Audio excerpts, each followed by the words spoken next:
পয়লা বৈশাখের সকালে শরীর মন আমার কোনোটাই একটুও ভালো ছিল না। এই যে চাদরটা দেখছো, এটা আমার অ্যানিভার্সারিতে পাওয়া গিফট ছিল।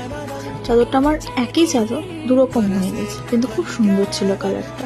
সমস্ত কাজ গুছিয়ে সোজা চলে গেছিলাম গোপালকে স্নান করাতে, কারণ সেদিন পয়লা বৈশাখ। তাড়াতাড়ি পুজো দিয়ে সমস্ত কাজ কমপ্লিট করে যেতে হতো আমাকে নিমন্ত্রণ খেতে।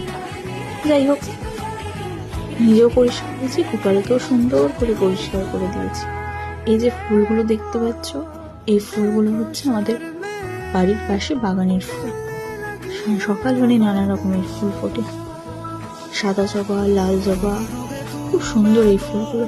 আর এত পরিমাণে ফুল হয় যে পুরো সিংহাসনেতে ভরে যায়।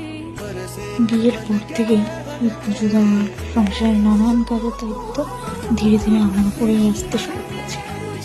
যাই হোক, সব কাজ সবাই মিলে ভাগ করলে পুজোটা একমাত্র আমিই বেশিরভাগ সময় দিই।